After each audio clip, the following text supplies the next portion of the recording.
The Church of the Holy Ghost began June 6, 1962, the day Father Thomas Gorman was assigned to establish a new parish in rapidly growing South Holland. The physical focal point was a 10-acre plot of vacant land, which was chosen to be the eventual site of the Holy Ghost Church and School Complex. The first priority was to obtain a place of worship. 1 month later, in the McKinley School Gymnasium, Father Gorman offered the first Mass with Thomas Dwyer and Frank Ruscio as servers.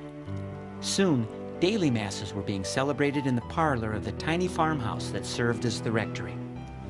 At the same time, the men of the parish began construction on a chapel annex. Work on the exterior was completed before winter set in, and soon the pews were in place. The new chapel was equipped with a Hammond organ through the efforts of the women of the Sanctuary Guild, who, with the cooperation of the congregation, purchased the instrument with S&H green stamps. As the new parish began to take shape, its members displayed the generosity, cooperation, and enthusiasm that is the foundation of an energetic parish community. During the days and months of its infancy, its members opened their homes for every conceivable need, from the maintenance of church linens and storage of vestments to bake sales and the formation of service organizations. In August of that first year, the architects and engineers began work, and before long, the school building began to materialize.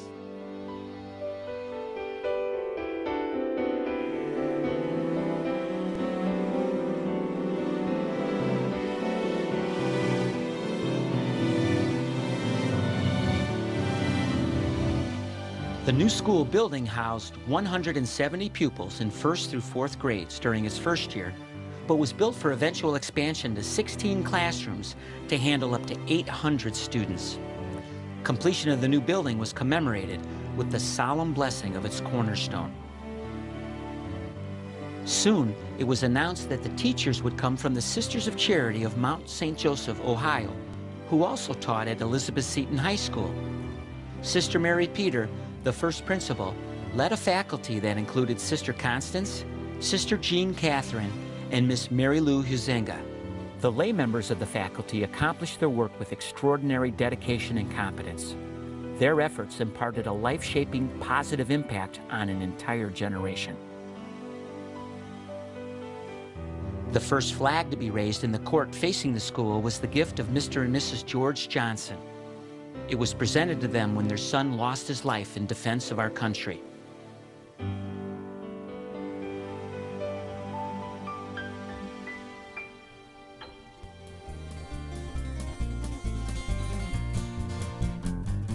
In the spring, the first group of 69 girls and boys received their first Holy Communion. That year also saw the beginning of changes in the liturgy.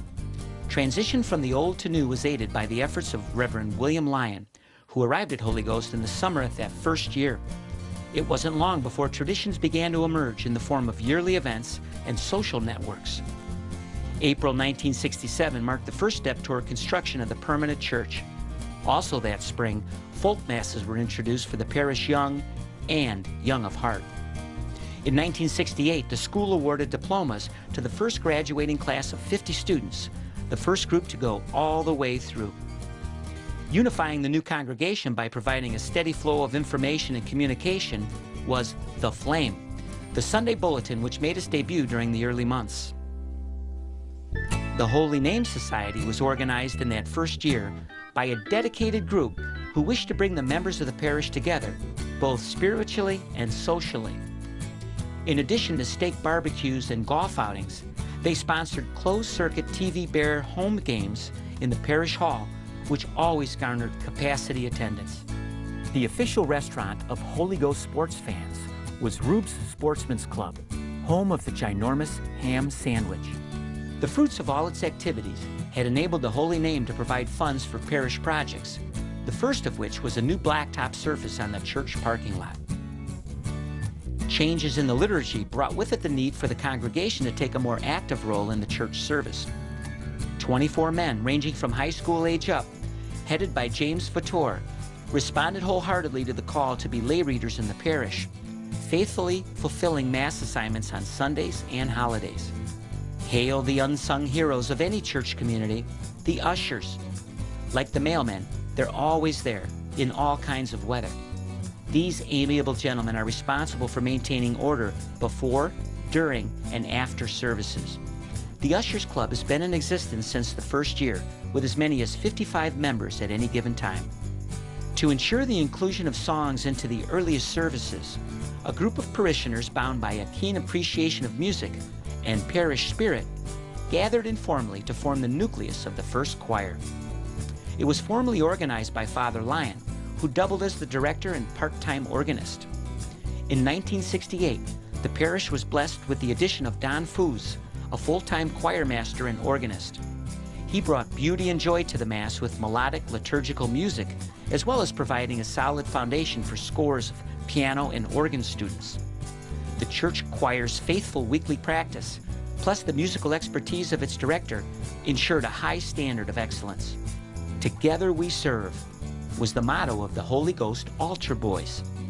They performed a vital function in the spiritual life of the parish, which was privileged to have 80 students serving under the direction of Father Bonelli. Just as the altar of sacrifice is the focal point in the church, the classroom is the focal point in the school. In the heart of any school unit is the library, which was completely staffed by volunteers and offered 73 records, 185 film strips, and 2,945 books. Each volunteer spent a full day absorbed in mending, shelving, and charging out books, and preparing orders.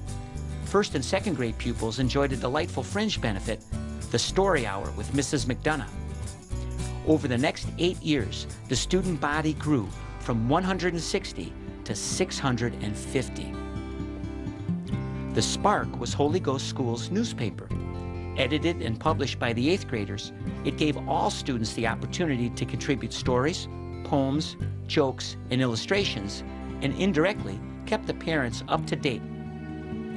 Not enough can be said about the many volunteers whose unselfish efforts accomplished a million tasks. In the school office, performing secretarial duties, in the nurse's office, acting as aides on health records and tests, in the library, as room mothers, field trip chaperones, and administering the hot lunch program. These double-duty parents provided volunteer talent that made it possible for the school to flourish. Though not a formal part of the curriculum, the Junior Great Books program was established to further challenge capable students. Through reading and discussion, the participants learned through their leaders to listen, communicate, question, evaluate, and in short, to think broadly. In 1969, a constitution was officially adopted, which gave Holy Ghost Parish its first Board of Education.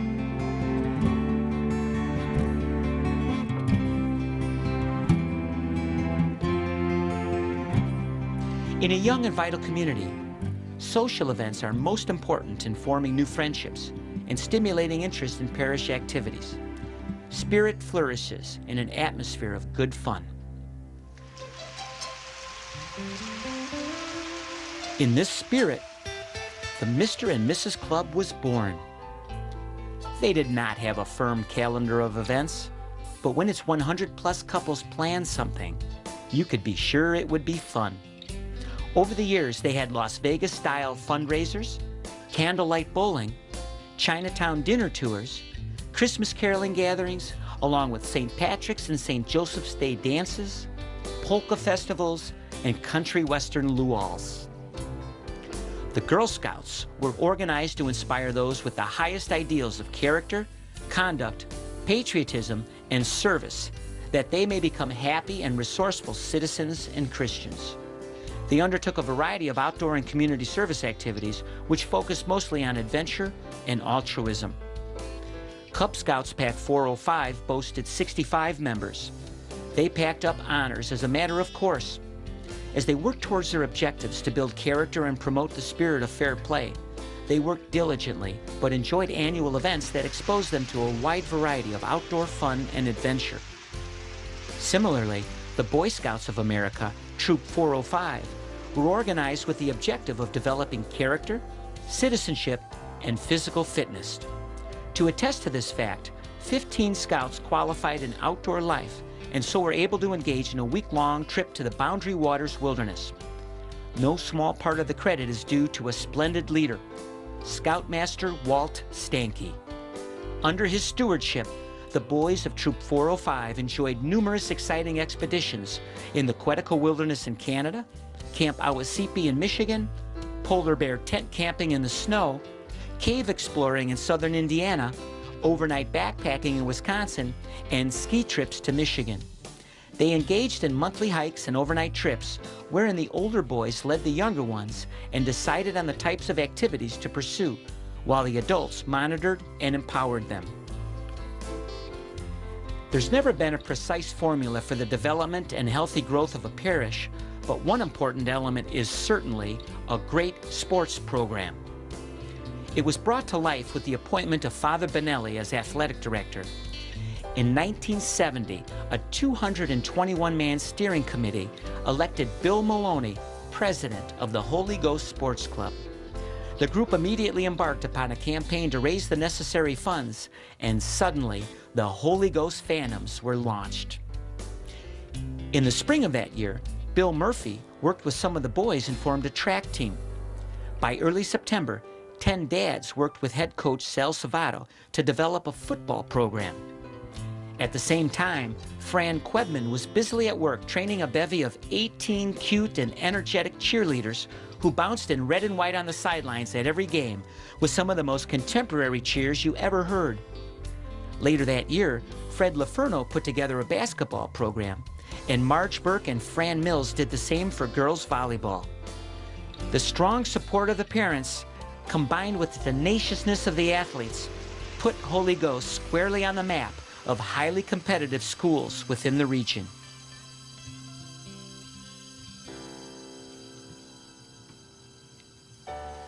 By November of 1970, the time had arrived for the parish to venture into the glitter and tinsel of the theatrical world.